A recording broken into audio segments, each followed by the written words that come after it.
Merhaba arkadaşlar, Örgü mü dediniz kanalıma hepiniz hoş geldiniz. Bu videomda sizlere yeni tasarlamış olduğum bu güzel çalışmanın nasıl yapıldığını anlatmak ve paylaşmak istiyorum. Umarım sever ve beğenirsiniz arkadaşlarım. Şöyle saçaklı arkası bu şekilde. Dilerseniz her iki tarafında rahatlıkla kullanabilirsiniz. Paspaslardan seccadelere, daha sonra atkılara, kazaklara, hırkalara varana kadar dilediğiniz her türlü örgüyü yapabilirsiniz arkadaşlarım. Şimdi göstereceğim teknikle. Şöyle bakın, yakından göstereyim sizlere. Çok güzel ve hoş oldu. Umarım sizler de seversiniz ve beğenirsiniz arkadaşlar. Dilediğiniz renkleri, dilediğiniz ipleri kullanabilirsiniz. Eğer bir paspas yapacaksanız biraz kalın bir ip kullanmanız gerekiyor. Şimdi şöyle göstereyim. Himalaya'nın Super Soft isimli ipleri ile şöyle birisi bu şekilde, birisi düz bir ip şeklinde kullandım ben arkadaşlar. Tabii ki de dediğim gibi, başta da söylediğim gibi dilediğiniz her türlü ipi kullanarak yapabilirsiniz. Şimdi direkt bunun yapılışından şöyle hemen başlamak istiyorum. Tığ iğne kullandım arkadaşlarım. Şöyle göstereyim. Arkası delikli bir iğne tığ. Bunu da internet sitelerinden, hobi mağazalarından bulabilirsiniz diye düşünüyorum arkadaşlar. Şimdi ne yapacaksak onun boyutunda ilk etapta zincirler çekiyoruz. Dilediğiniz büyüklükte şöyle hemen biraz çeksem yeterli zaten. Gayet kolay arkadaşlarım yapımı. Şöyle bir miktar çekelim. Bu kadar yeterli. Evet, şöyle tığıma arkasındaki yerden diğer renk ipimi geçiriyorum. Aynı renkte yapabilirsiniz arkadaşlar. Bunda hiçbir sıkıntı yok, yaşamazsınız.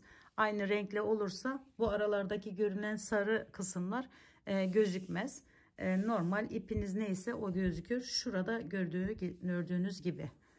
Evet, şimdi bunu şöyle hemen keselim. Zincirlerimizi çektik. Ne yapacaksak onun boyutunda. Ve şimdi alıyorum arkadaşlarım şöyle. Her bir zincirin içerisinden bir tane geçiriyorum. Şöyle ilmek topluyorum. Tunus işi yaparmış gibi arkadaşlarım bu bir bakıma. Şu şekilde bakın. Hepsinden bir tane ilmek çıkartarak topluyorum. Şimdi eğer bir paspas çalışması yapacaksanız ve büyük olacağı için bu tığınıza sığmayacaktır. Yani şuraya. Hemen bakın şu şekilde çekiyoruz.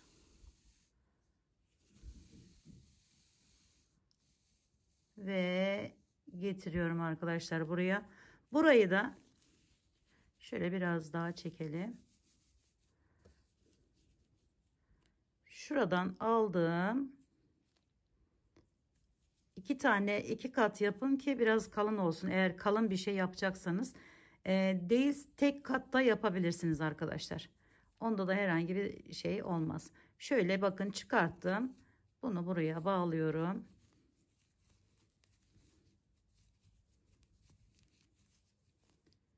Şimdi bakın, zincirlerimden dahası var.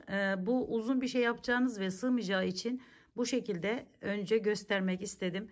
Şimdi devam ediyorum. Aynı ipimi aldım.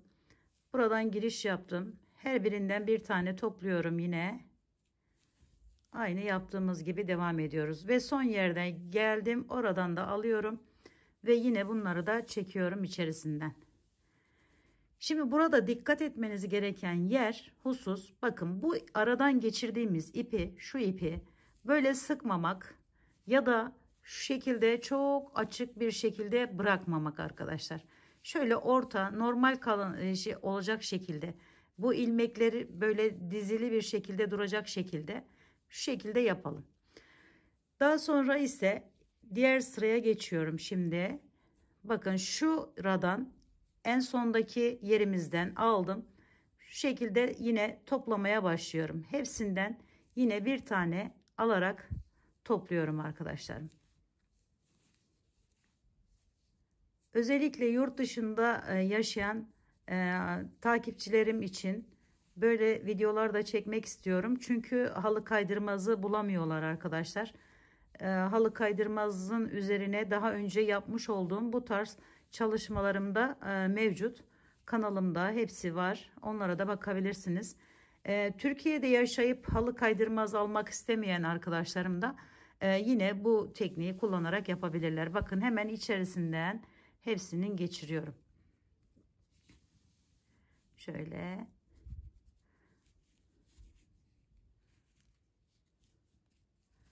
Bu aradan geçirdiğimiz ipin çok bir önemi yok. Yani evde arta kalan iplerinizle de yapabilirsiniz, kullanabilirsiniz rahatlıkla. Bakın bu şekilde bir görüntü elde ediyoruz. Şimdi yine aynı şekilde geri dönüyorum arkadaşlar. Yani model bu şekilde yapılıyor.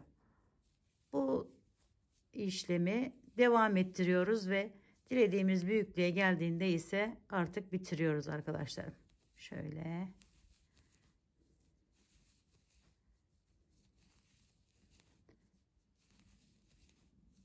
Sıralarda da farklı farklı renkler kullanabilirsiniz.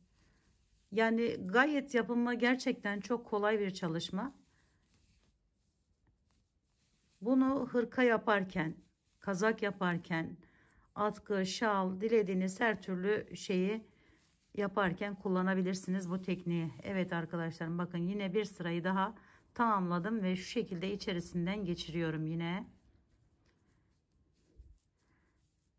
Dediğim gibi tek dikkat etmemiz gereken husus bunun çok fazla böyle sıkı olmaması. Çok fazla gevşek de olmuyor zaten. Onu ayarlayabiliyorsunuz zaman geçtikçe.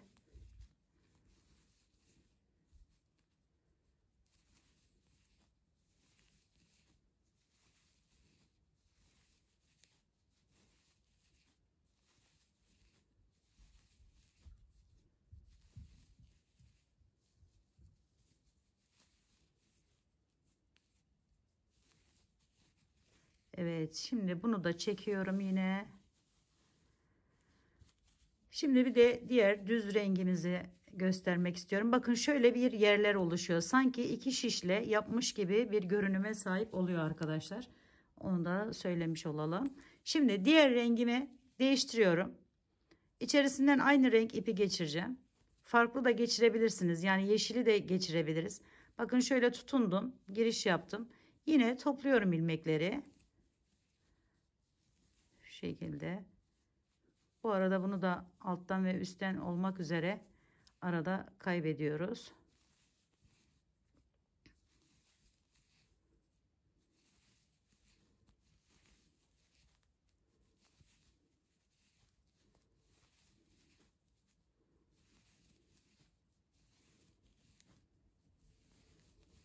Kenarları bu şekilde duruyor.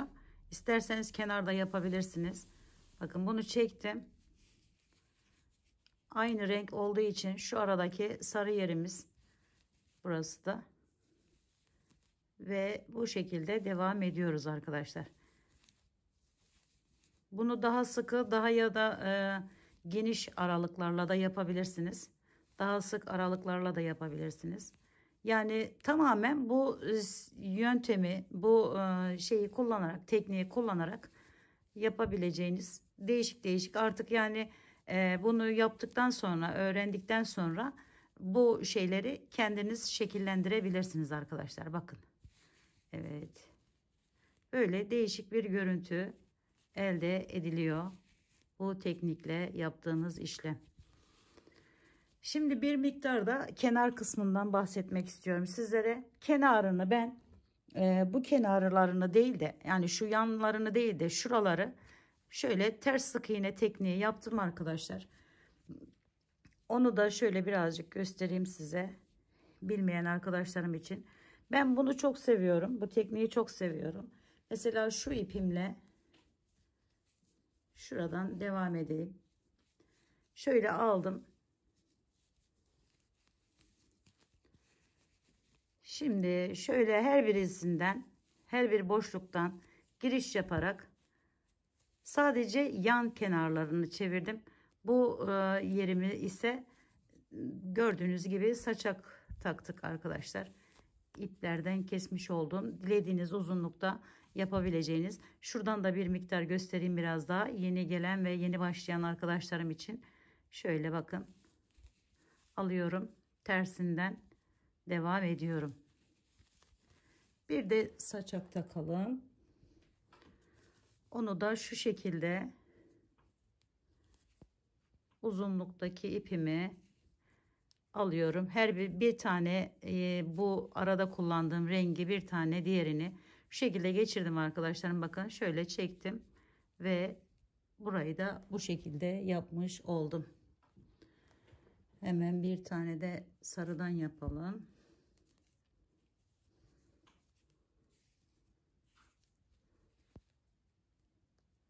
Şöyle giriş yaptım. Bu 4 tane tabii. Bu kalın oldu. Dilerseniz böyle de yapabilirsiniz. Çok fazla ipinizin gitmesini istemiyorsanız tekli de yapabilirsiniz. Böyle 2 katta yapabilirsiniz arkadaşlarım. Evet, bu videomda da sizlere bu güzelliğin yapımını anlatmak, paylaşmak istedim. Umarım sevmiş ve beğenmişsinizdir. Yapacak olanlara şimdiden kolaylıklar diliyorum. Bir dahaki videomda görüşmek üzere. Hoşça kalın, sağlıkla kalın. Allah'a emanet olun arkadaşlarım.